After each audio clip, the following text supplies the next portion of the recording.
Good evening, everyone. On behalf of the Academy, I just want to say how very excited I am to have you all join us for this very first After Office Hours webinar. Again, my name is Carl Pradell, and I'm the Manager of Strategic Initiatives at the Wisconsin Academy of Family Physicians. And one of these initiatives that I've been working on is our E3 program offering.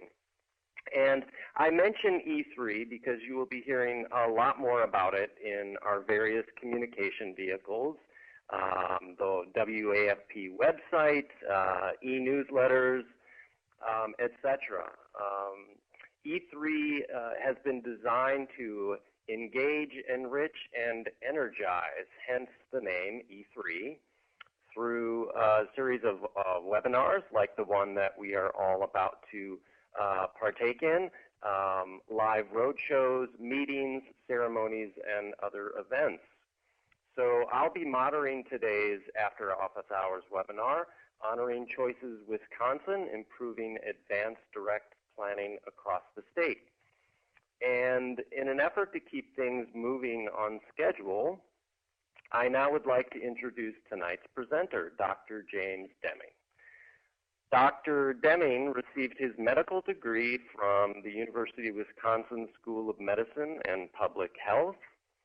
He completed family medicine residency in Cedar Rapids, Iowa, and was a family physician in Toma for 27 years. For 15 years, he directed the hospice and palliative care program in Toma. And since last year, Dr. Deming has been director of palliative medicine at Mayo Clinic Health System in Eau Claire. He is co-leader of the Honoring Choices Wisconsin program at Mayo, Eau Claire, and on the State Honoring Choices Advisory Council. And with that, it is my great, great pleasure to introduce Dr. James Deming. Thank you very much, Carl. I see a lot of people that I know on the participant list, and I do have a fair amount of information and experience to share about honoring choices, but all of us as family physicians have a lot of experience with end of life, and I hope that this can be an opportunity for us to share our experiences. Well, in a very serious mode to get started, we found a cartoon. The guy is saying, just so you know, I never want to live in a vegetative state dependent on some machine. If that ever happens, just unplug me, okay? And he gets unplugged from the TV. So at the end of this webinar, attendees should be able to identify 3 key benefits of advanced directives, understand and advocate for Honoring Choices Wisconsin, and integrate advanced directives into patient care on a routine basis. So the benefits of advanced directives are abundant. Let me tell a story. This is a 55-year-old male who was in a severe motor vehicle accident, severe trauma. He had no advanced directive. The family is divided. A court was involved, and because there was no easy person to identify as a logical guardian, the court took over decision-making. Many of us have had experiences similar to this. So one of the key benefits of advanced directives, of course, is to provide a legal map. And sometimes, as many of you know, that can be very significant.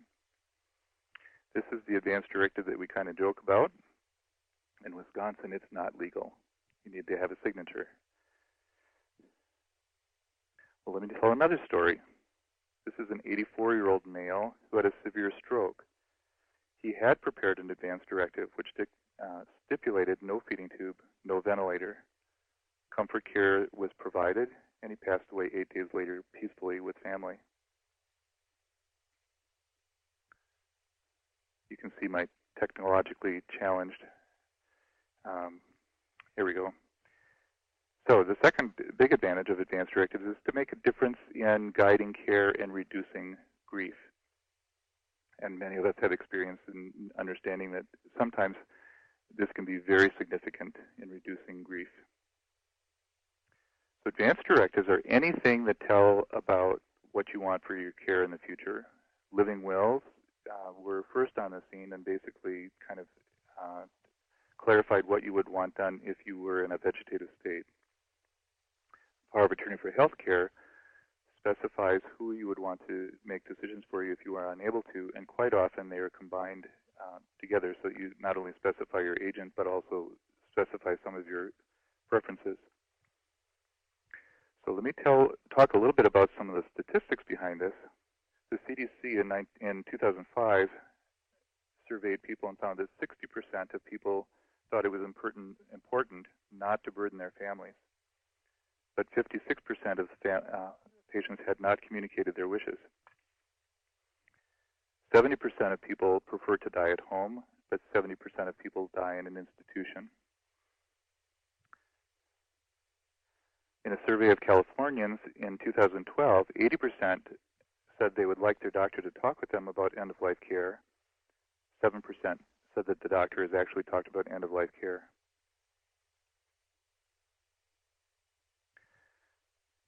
In another journal article, 75% of physicians were not aware that an advance directive had already existed. 82% of patients say that advance directives are important, but only 23% of patients have completed an advance directive. So our third story, during a family reunion, parents talk to their kids about their advance directives, and the children have an opportunity to respond. One of the true joys of being a palliative care physician is to spend time with people in some of these extended conversations, and I'm sure that many of you have also had this experience. It is so rewarding to have families tell you, sometimes with great emotion, this was so important and so helpful, thank you very much. One of the great joys of practice. So a third reason for advance directives is that they can promote healing and strengthen families. Another cartoon, you can either sign this, a living will, or you can sign this, a living hell. Fortunately, it's not quite that bad all the time, but we probably have examples in our own experience that, of when that has happened. So, question for those participating at this time. Based on your experience, what are good illustrations of the value of advance directives? Can you think of other examples that I have not thought of? Or do you have any stories that vividly illustrate this? And you can indicate that you have something to contribute by, how would they do that? I'm sorry. Oh, sure. Jim, what they'll want to do is utilize the Q&A feature on their screen. And they can just type in any kind of comments or questions they have. And then we'll be able to see those and field anything that the group would like to ask. And in the interest of time, I think what I'm going to do is I'm going to go on. If people want to add some ideas as we go along, feel free to do that.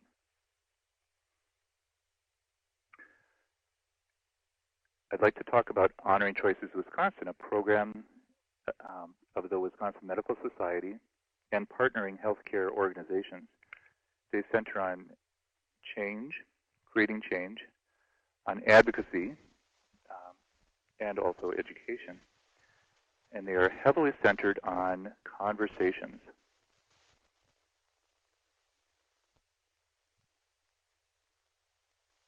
It is not so much about the paper. They really emphasize that it's more about an ongoing conversation. So, Honoring Choices Wisconsin has a mission statement to promote the benefits and improve processes for advanced care planning across the state, in healthcare settings and in the community. It's based heavily on the La Crosse Gunderson Healthcare's Respecting Choices curriculum. Many of you are familiar with this. La Crosse divides their curriculum into 3 parts. They call First Steps the part that deals with all adult patients. For those people who are experiencing complications, the conversations obviously change, and they call that Next Steps. And then in the very last year of life, again, different kinds of conversations, they call that Last Steps. Honoring Choices Wisconsin really deals just with the first steps. And that's important, as we'll discuss later on. They rely heavily on conversations with facilitators. It's also important to have the healthcare power of attorney agent or agents present as well. So I have a little confession to make. I was a family physician, and as a part of the La Crosse region, I had education about the Respecting Choices curriculum in the Toma area. I even had my clinic administrator, a nurse, become trained as a facilitator, and she begged me to refer patients to her to have advanced care planning conversations. And all the time that I was in family medicine, I thought, well, I'm a family physician. This is what I do, and I'm pretty good at it. I talk with people all the time. People know me. I've delivered their kids. I've been with them when their grandfather died.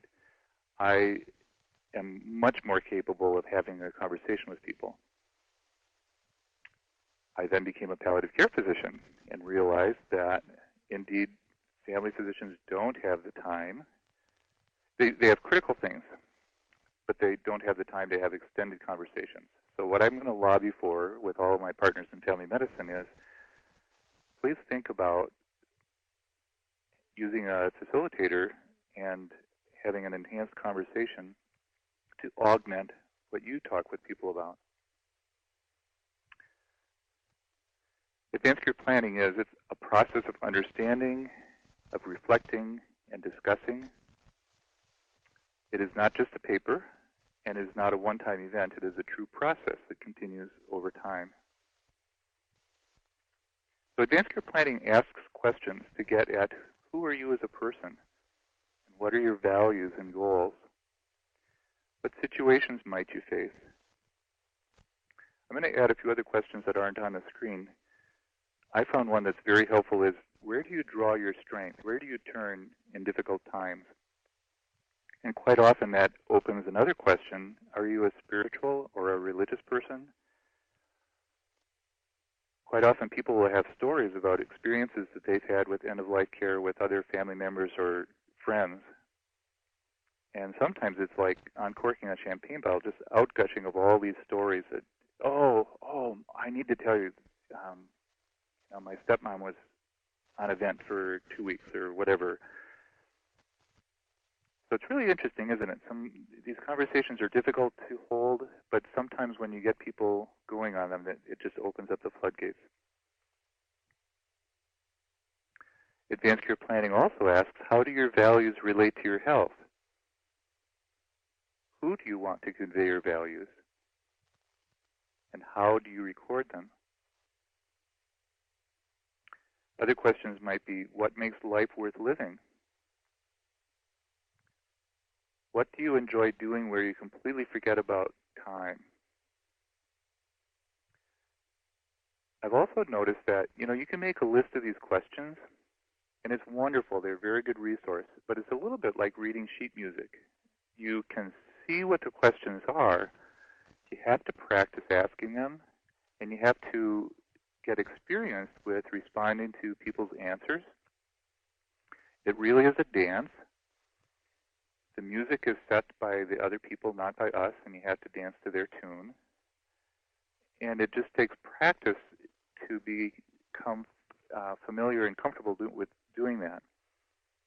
And I have really become convinced of the value of trained people. It might be chaplains, it might be social workers, it might be nurses, it might be retired people. Retired physicians and nurses are particularly capable of doing this. And these are, I think they're good opportunities for really golden conversations.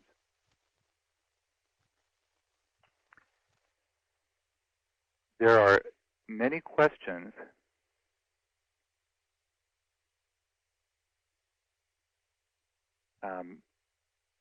can people hear me okay now, Bob?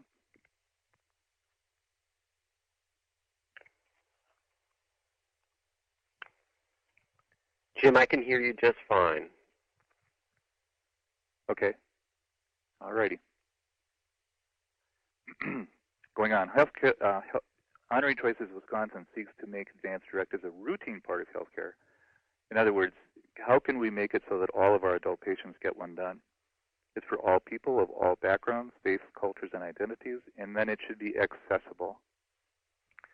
So Honoring Choices Wisconsin has had almost two completed rounds. The first round last year was with a Madison cohort and a Milwaukee cohort.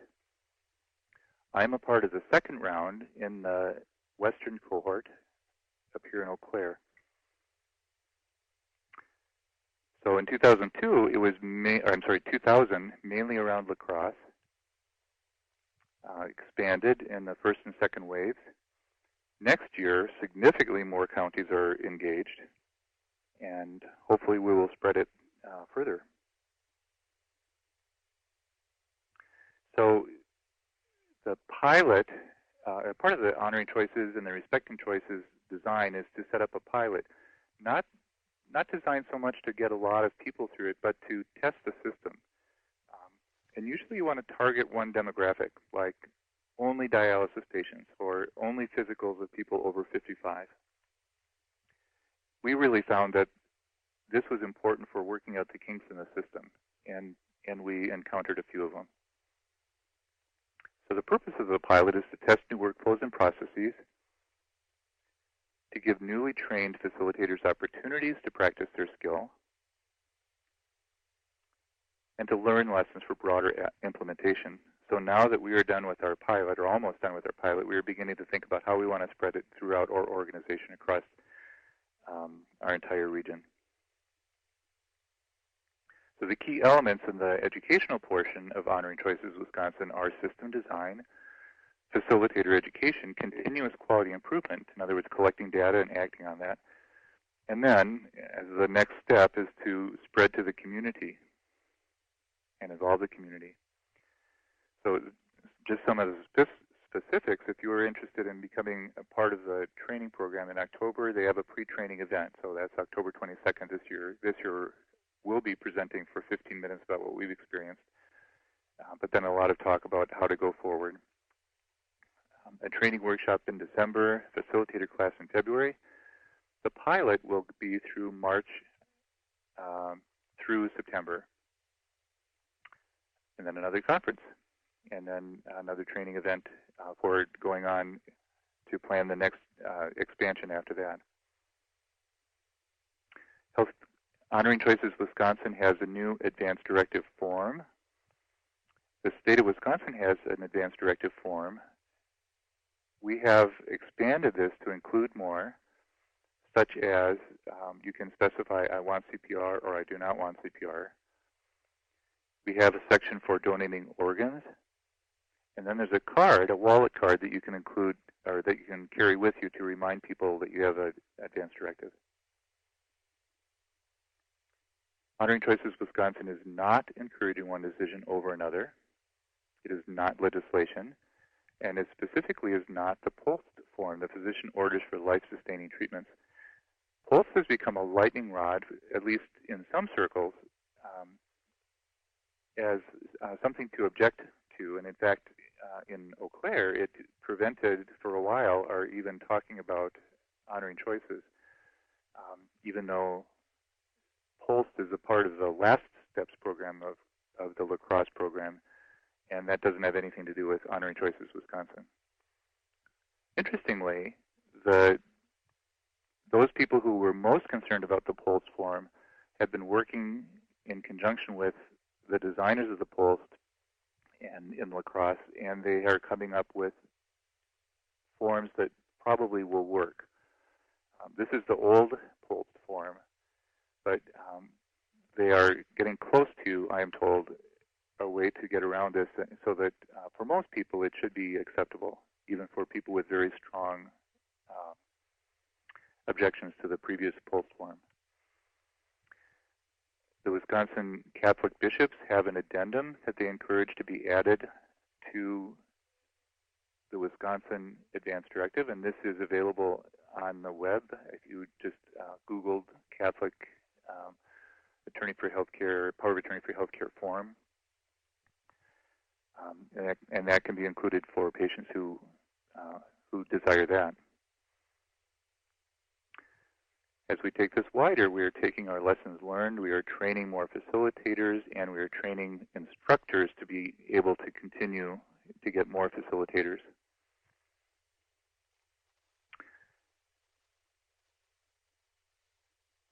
In La Crosse, they've had quite a bit of publicity. There is a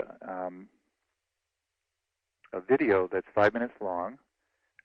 I find that really very instructional, and I'm wondering if, Bob, if you would be able to play that now. La Crosse, Wisconsin is a lively Mississippi River town that talks a lot about death. How many of you have signed advance directives? And how many of you are working on them? We came to La Crosse because at last count, 96% of the people who passed away here had created advance directives. That's the highest percentage of end-of-life planning in a nation where only about 30% of all adults have such a document. It makes sense to me because I want to have my family know my last wishes and exactly what they need to do and not have to worry about agonizing over that decision when something happens. An advance directive is a statement of patient preferences that tells everyone else, this is what I do and do not want to keep me going. And perhaps most important, who will speak for me when I can't. The plan covers all sorts of scenarios and situations. Well, and it also gets down to, as I understand, specifically to who you want in the room? Yeah, they can. Sure. Yeah. And who you don't want in the room. Yeah. None of the people at this Bud Hammis is a medical ethicist with the Gunderson Health System here who started the program called Respecting Choices 20 years ago after seeing firsthand what death was like without it. I found a situation where the young doctors in particular were expressing to me their distress about having to treat patients who were critically ill, many of them quite elderly, and not knowing whether it was what the patient would or would not want. Perhaps the saddest thing I witnessed was to see families ripped apart by this disagreement. So it was irreconcilable. It was irreconcilable because, I mean, you know, you murdered mom. Right. Kind of feelings. One key point for Hammis, as he spreads the word to other states and countries, is that patients at the end of their lives often choose to forego efforts to extend them at all costs. That, he says, translates into shorter, less expensive stays in the hospital. There aren't any right or wrong answers. It's whatever is best for you. Verona Lockman is a nurse facilitator who's speaking to Gloria Reed about her recently diagnosed lung cancer and Gloria's wishes going forward. So which one of those choices do you think fits your wishes the best? I guess maybe stop all efforts to keep me alive. It is okay, I die. I guess it's how I live my life means more to me than how long I live. In the hospital's critical care unit, Bob Stanton was unconscious and near death from a heart attack. His family was at his side, one of many things he'd made clear in the directive he had completed just days before. Jolene is Bob's daughter. We had talked with him about how long he wanted life support, who he wanted in the room with him, what kind of medications he would receive. So that was very detailed. It was pretty much black and white. How important is it to you that this was all sort of buttoned up and done and there's no argument about it now? Very important. Gloria Stanton is Bob's wife of 56 years. So you were on board as he was doing this? Definitely. Why do you think La Crosse is doing this the right way? I mean, is it just because they got the word out to you I think this it's way? popular, if that's the word to use, in La Crosse, because we've had, good education. When the dust settles and we have our time to mourn. We'll never second guess, did we do the right thing? Because you know what the right thing was to do. We do. Bob Stanton died shortly after our visit. The ultimate content of this conversation, I think, isn't about death. I think the ultimate topic that's being discussed is how people care for each other. And so what comes out at the end of the conversation is, I love you, and I now know how to take good care of you. I really think that's a wonderful illustration. The beauty of advanced directives is well done. It's fairly succinct. Suzanne Gale had commented that approximately 10 years ago, her clinic really pushed hard to get advanced directives signed and placed in the medical record. Despite handing out over 700 documents, we only had a return of 5% at best. On the other hand, an attorney I know mandated signed advanced directive on file before he would discuss the state planning. Any recommendations to increase the return of signed documents? In my own practice, I gave out tons of these, and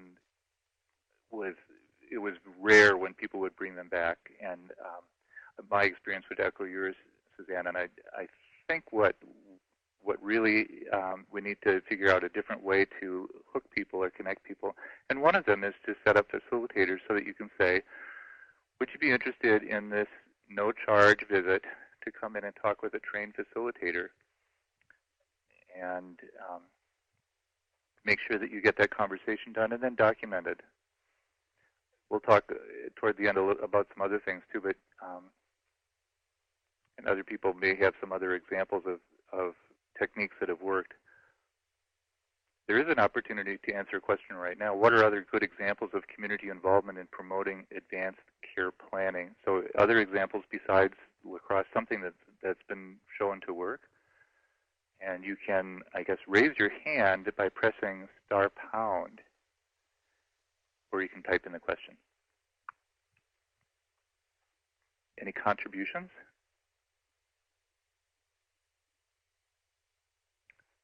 I'm going to slide along, and if other people want to add things, then you chirp in. But just to harp on my previous point, that family physicians are really natural leaders in this. We have long-standing relationships. A lot of times we understand patients, understand their values, their preferences. We've established trust. So my line is that no one can replace a trusted family physician. We are very important, critically important, to spend the 1 or 2 or 5 minutes here and there that can be critical in making sure that these are done and honored.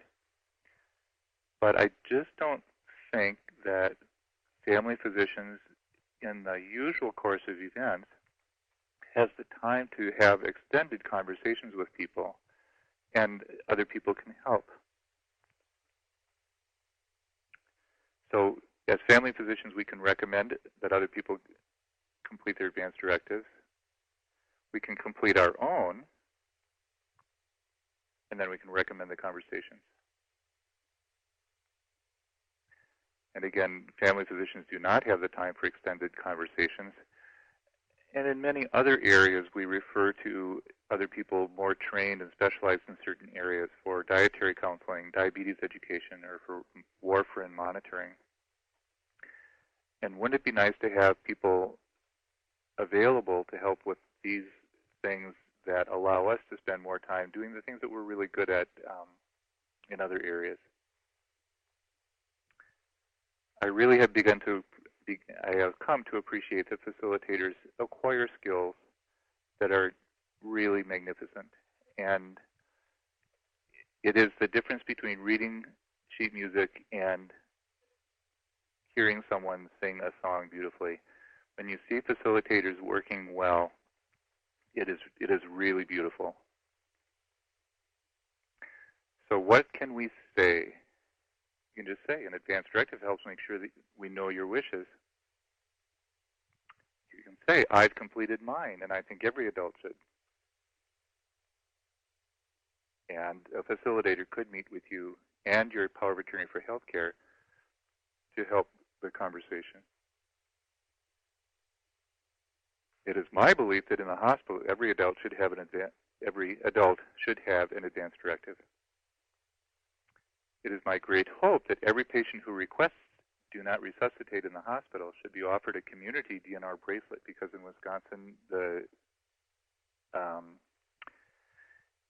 emergency medical service and others are legally required to do all that they can unless you have assigned proper identification. The bracelet in some areas is being replaced by a pulsed form, but that is not universal across the state. And lastly, preferences should be easily accessible at the patient site. And of course, we're in a pretty mobile society, so I took a proposed policy to the Wisconsin Medical Society last April, and I have a 100% batting average now with all policies that I've written. It passed without dissent to establish a statewide advanced directive registry. So this would be kind of like our organ donor registry or our immunization registry, that wherever you are, anywhere really, you would be able to log on and show people that you have an advanced directive. It has not garnered any strong opposition from anyone.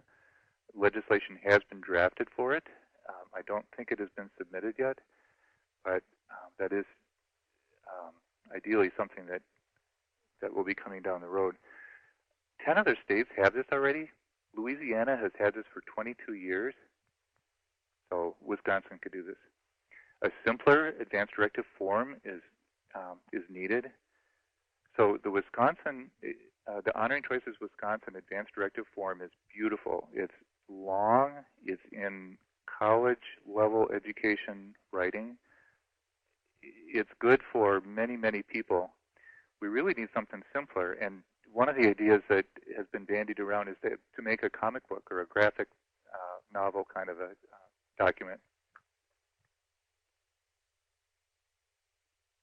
So Suzanne wrote back saying that they did presentations at local churches, did group meetings with free lunch at the clinic as a part of encouraging people to complete their directives. Yeah, why do some communities try that and it just never takes off? In La Crosse, what was it about La Crosse that allowed them to be successful? For one thing, they've been at this for over 20 years. They really have had a number of very dedicated people who have just plain stuck with it in a lot of different areas. So churches, community groups, Kiwanis, clinics, and they keep after it, or they just keep talking about it. So I would be very interested in hearing other people's experience with advanced directives, advanced care conversations, with times that worked out well to have an advanced directive, times that did not work out well because of no advanced directive, or maybe a time when it made it more complicated.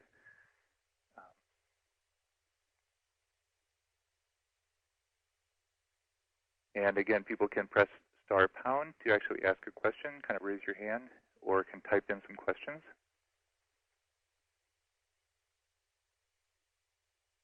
So Jim, I typed in a question so that everyone could see it, but I'm going to just go ahead and ask you.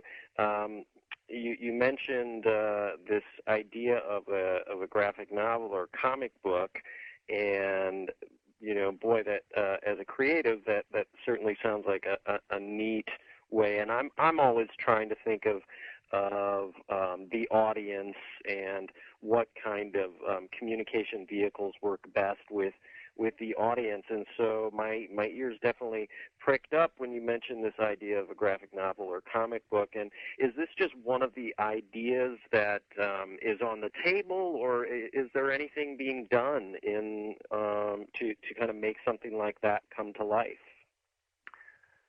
Sure. The idea has been out there for better part of a year. In February, I believe, the Wisconsin Medical Society hired a full-time medical, what do they call it, a specialist, a woman who is very skilled in making our medical literature understandable by all. And she knows about this. She came in with a list of projects that was backlogged and has not actually started working on this. But maybe I can go back to the Wisconsin Medical Society now and say, you know what, I'm getting a lot of pressure. So we see what they say. Fantastic. Well, thank you. That's really, I'm just really glad that people are thinking creatively about these things and trying to come up with solutions that, resonate for people. And so that's really encouraging. Yeah, good. I will pass that on. So Sabina's asking about where to find or train more facilitators. So it's like any new project, you need to probably work pretty hard for the first few, and then once you get the ball rolling, then other people will get excited about it and say, oh, I want to do that too. We found that chaplains, social workers, hospice staff, palliative care staff were all very key supporters and easily persuaded to think about undergoing the facilitator training. We have, so one of our satellites up in Eau Claire is Bloomer, a smaller town, and one of the nurses on her own, the nurse educator, about 5 years ago said, I am really interested in this, and I just care about this a lot. So she took the Respecting Choices training in La Crosse, and she trained to train other people in the Respecting Choices curriculum. So she has trained over 30 people over the last several years in the Respecting Choices curriculum, and they will be able to slide right into our Honoring Choices Wisconsin program. And so now we have over 30 people distributed across our entire region who are available for it. So I wonder, Sabina, you might ask around, and there might be some people who have already trained in your area. I wouldn't be too surprised. So Larry's point, what do you do when family members do not agree on the advance directive? That is really interesting. So the law says a couple things that can be kind of confusing. It says that if the wishes are clear on the advance directive, they should be followed. But it also says that once the power of attorney for health care is changed or activated, so once the patient is deemed to no longer be capable of making his or her own decisions, then the alternate agent, the surrogate, is then able to make a decision. And there have been cases when people have said, I know Dad didn't want CPR, but the minute you activate that power of attorney for health care, I'm going to make him full code again because that's what I believe, and there's nothing you can stop me about it. So those are some sticky situations where people make it more complicated than it needs to be. But in general, I would say, and let's hear it from other people too, but I would say it really means going back to the group, sitting down, taking the time, talking with people about everything involved, listening well, putting up with some stray voltage sometimes, and hopefully getting people to see on their own that they need to come to a solution. I'm really taken by the idea of a slow medicine movement. I'm not sure if other people have heard about this, but in 2004, a cardiologist from Italy wrote an article saying that we have a slow medicine movement. We have a slow food movement. We need a slow medicine movement. And so there's now a website about slow medicine, and they recommend certain articles and books, and they've adopted the turtle as their sign, symbol for slow medicine. And I wear a turtle lapel pin, so when people ask me what that's about, I say, well, almost everything in medicine is fast. Palliative care is slow. Sometimes the turtle wins. So Larry, sometimes it's a matter of really taking the time and going back and talking with family in depth. So Suzanne writes in again, one complicated instance occurred when a patient was presented an advance directive document on entry to a rehab facility. It was signed, but she had moderate to severe dementia. and really was not capable of making any decisions at that time. It was not recognized until quite a bit later that the document was signed at this time when she was incapacitated. So your point is very well taken. We need to be careful and attentive to date and circumstances when the document is signed. I have a case right now in our hospital where the patient who is now demented filled out an advance directive a number of years ago when she was clear, but she said that she did not give permission to the surrogate to place her in a nursing home.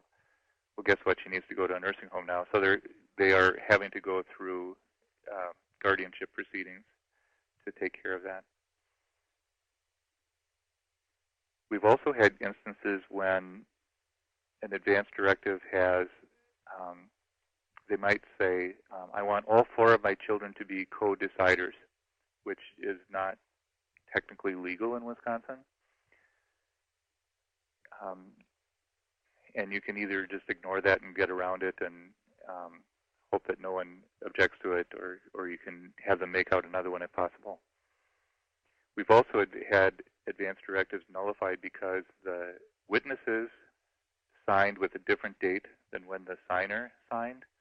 And the whole point of witnessing is to be able to document that you actually saw the person witness sign it.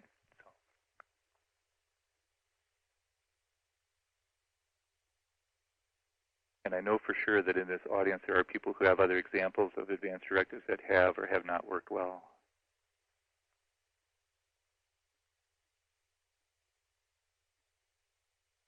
Any other comments or questions or concerns?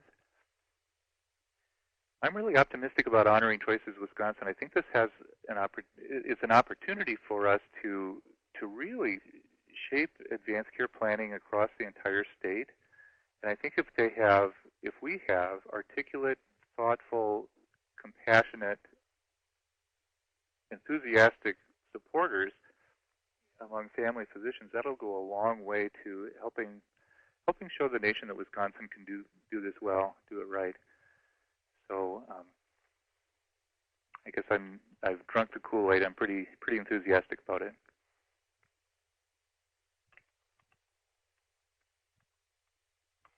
Well, for those who I know on the call and for those who I don't, I would be very happy to continue conversation afterwards or just through email sometime. We can get you the link for the video or other resources if you're interested.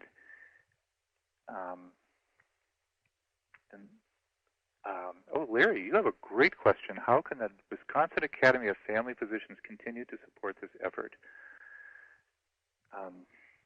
Besides what you've done already, so I've spoken to the WAFP board, and then this webinar. Certainly including it in our publications would be helpful.